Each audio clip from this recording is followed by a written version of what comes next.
In the beautiful valley of Everdell lies a friendly competition. A tortoise and a hare are trying to build the very best cities that they can, but they don't always have to compete. Maybe they can work together to build one glorious city. This is Everdell Duo, which was designed by James and Clarissa A. Wilson and published by Tabletop Tycoon, who helped sponsor this video. Hi everybody, my name is Nick Murphy of the Brothers Murphy, and we are here with Board Game Geek. Well, I think it's about time we make these cities a reality, so let's get this game down to the table to learn how to play Everdell Duo. In Everdell Duo, two players will be going head-to-head building out their cities in the Valley of Everdell. Or if that's not to your liking, we can work together to build out the city. There are 4 ways to play this game: competitive mode, cooperative challenge mode, cooperative campaign mode, and solo. We'll be teaching both the competitive and the cooperative modes in this rules teach. Let's start with the competitive mode and begin with the setup. Place the game board in the center of the table with the journey side face up. Place the sun and the moon tokens on the leftmost space on the center path of the board. Shuffle the critter and construction cards into one deck and fill all 12 spaces of the meadow with face-up cards. Whenever you're filling the meadow, always fill it from left to right, starting with the top row. Shuffle the river tiles and place them in a face-down stack near the river here. Turn up the top 2 tiles and place them in the river spaces. Place the 4 season tiles to the right of the board in the order of winter, spring, summer, and then autumn. Make sure these are placed with the skunk side face down. The skunk side is used in the co-op game. Place the journey event tile above the journey space here. Shuffle each set of lettered tiles separately and then randomly choose one tile of each letter and combine it with the fair tile. Shuffle these event tiles and place them randomly above each event space here. Place the resources, the occupied tokens, and the point tokens nearby where both players can reach. Finally, each person takes their player pieces, either the tortoise or the hare. Each player gets 3 workers and draws 2 cards from the top of the deck. Now we're ready to begin. Everdell Duo is played over 4 seasons, starting with winter. At the beginning of each season, you will follow the steps on the season tile. In winter, the hare player will be going first and will draw 1 card. The tortoise player will be going second and draws 1 card from the deck and 1 card from the meadow. Whenever you get to draw directly from the meadow like this, you may take any card you like. And note that when a card is taken from the meadow, it is immediately replenished from the deck. Players will then go back and forth taking one of 3 actions until the season ends. The season will end for all players once both the sun and the moon tokens are at the very end of the path and cannot move more. Every time a player takes an action, they will have to move either the sun or the moon token 1 space forward on the path. If that token cannot move farther because it's at the end of the path, the player may not take that action. The 3 actions a player may do is place a worker, which moves the sun token, they may play a card to their city, which moves the moon token, or they may pick a card from the top of the deck or from the meadow, in which case they can move either the sun or the moon token. Reminder that if a token is at the end of the line, you cannot take the action that would move it. So if the sun token was at the end of the path, neither player can take the place a worker action, though they could take the pick a card action, as you have a choice of which token to move when taking that action. Timing which actions to take and moving the sun and moon tokens are a big part of the game. Now let's go over the actions. There are many places where you may place your workers, and every space can only have 1 worker on it. There are 4 spaces on the farm. The first space gives you 3 twigs, the second space gains you either 2 resin or 2 berries, the third space allows you to draw a card off the top of the deck and gain a resource of your choosing, and the last space allows you to gain a card from the meadow and gain an occupied token.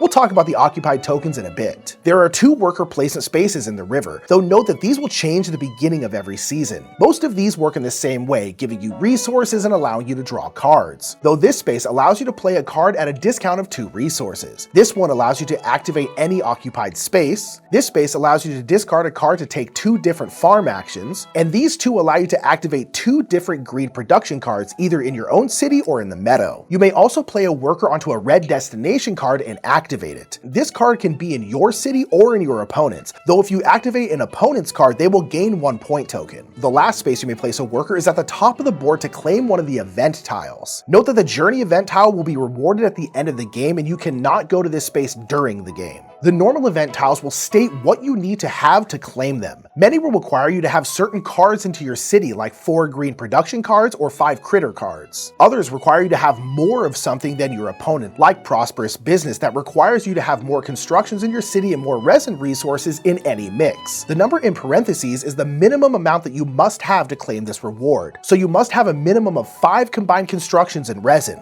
This requirement keeps you from doing something like gaining 1 resin and then immediately gaining this event. Take the event that you claimed and place it in your play area. It will be worth the points shown at the end of the game. Note that when claiming any event, including the journey event at the end of the game, that ties do not count. You must have more than your opponent. And a reminder that when you take the place a worker action, you must move the sun token forward 1 space at the end of that action.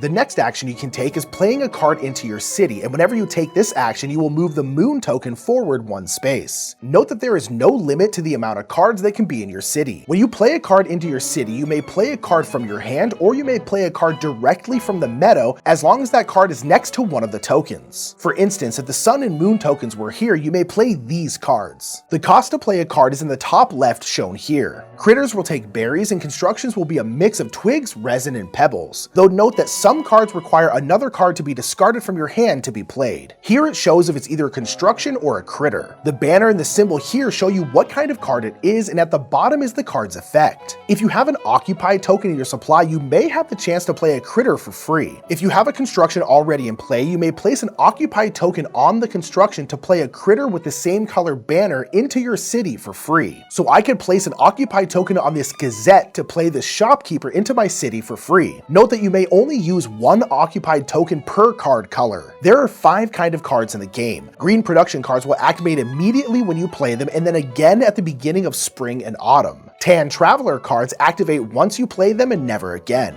Blue governance cards activate at different times in the game depending on when they say. Red destination cards are places where the players may place their workers. And finally, purple prosperity cards are endgame scoring cards. Note that some of the cards have this star on the left side here. You may only use 1 star card per turn, as these cards are stronger. For instance, let's say we have the innkeeper in our city already, and then we play the postal pigeon, which would allow us to draw 2 cards off the top of the deck and play 1 at a 2 resource discount. If we drew the king, we could play him at a 2 resource discount, but we could not combine that with the innkeeper's ability to play a critter for 3 fewer berries, because both the innkeeper and the postal pigeon are star cards. The last action you can take on a turn is to pick a card, which will move either the sun or the moon token, your choice. When you take this action, you may take 1 card off the top of the deck, or you may take any card from the meadow. Note that there is no hand limit in the game.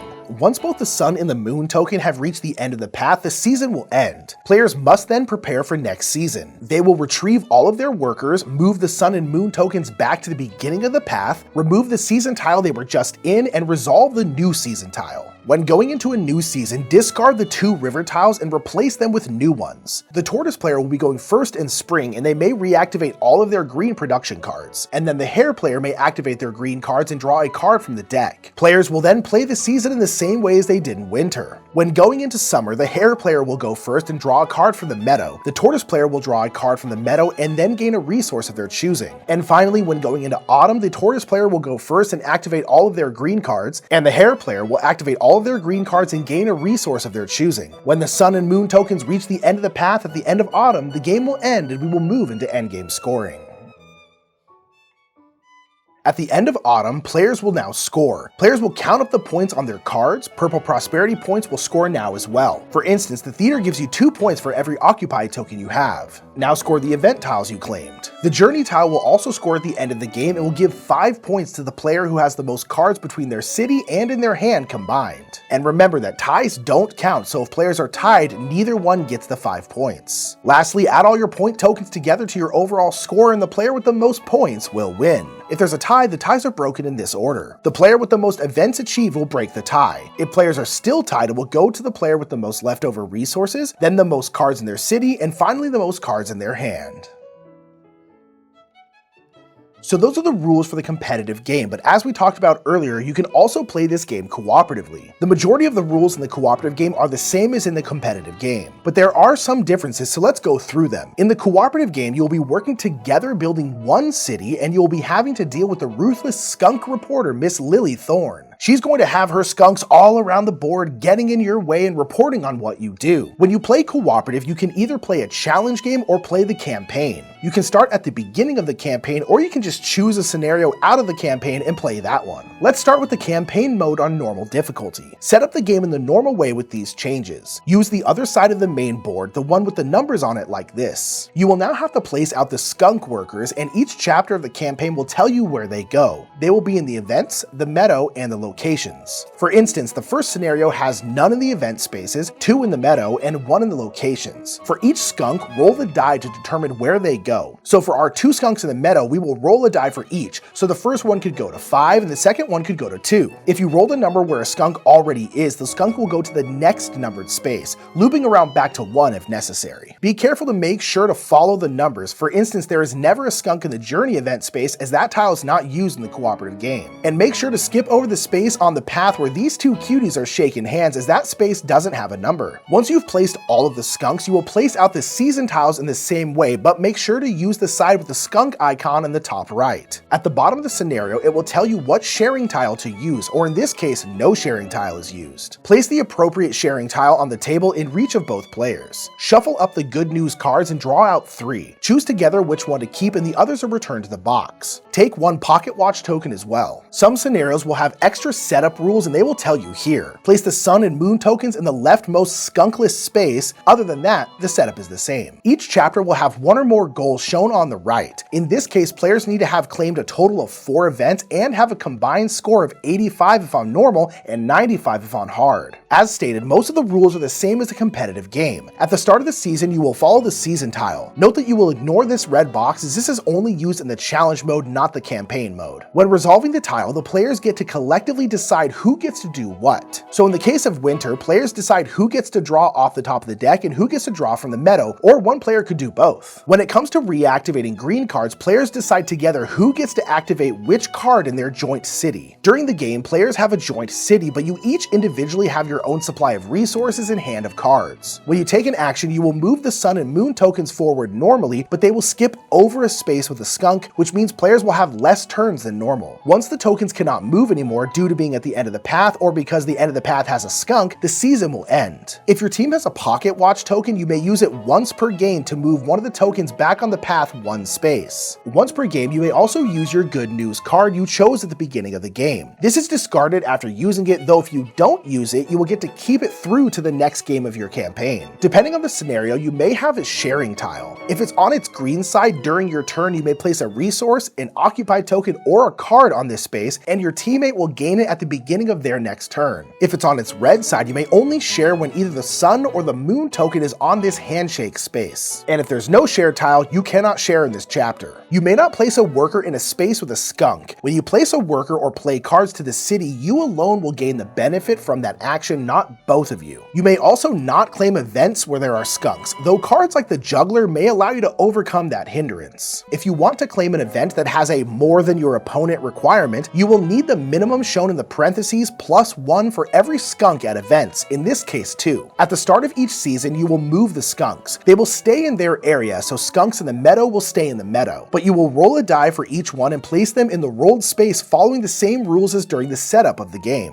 The game will end when the sun and the moon are at the end of the line at the end of autumn. Then you will score in the normal way and you'll check the scenario goal to see if you won the chapter. If you didn't, you may try it again one time. You may record your winning score on the campaign score sheet. If you didn't win the chapter, that's okay. Record a score of 0 and continue playing the campaign. At the end of the campaign, your total score determines how successful your tenure as joint mayors has been, with bonus points for unused pocket watches and penalties for replays. So that's the campaign mode. Let's quickly talk about the challenge mode. In this mode, Miss Lily Thorne will be playing against you and you'll be working together to beat her score to win the game. You will set up the game in the same way you do as in the campaign mode with these changes. You will choose a difficulty and place skunks following this chart. The first skunk placed in the events area is always placed wherever the A event is, and when you place skunks up here, place them above the event tile. Other than that, you will roll out the skunks locations per usual. You will use the sharing tile according to your difficulty. You will then give Miss Thorne 3 cards from the deck face up. Miss Thorne does not gain any resources, point tokens, or occupied tokens, and she ignores all card text. The rules for the game are the same as in the campaign game with these changes. You may achieve events that are underneath skunks, but if you're playing on normal or hard, you need 1 or 2 more for the minimum requirement. At the end of the season, any events under skunks are claimed by Miss Thorne. At the beginning of each season, season, Miss Thorn's skunk will claim one of the cards that they are next to. In winter and summer, they will claim the cards to their upper right, and in spring and autumn, they will claim the cards in their lower right. At the end of the game, you will calculate your score in the same way. Miss Lily Thorn will gain the points listed on her cards and events. She will then gain either 2, 4, or 6 points per purple card, and she will gain either 15, 20, or 25 extra points. Count up your scores and see who wins, and if you won, check to see if you accomplished any of the challenges. And that is how you play Everdell Duo.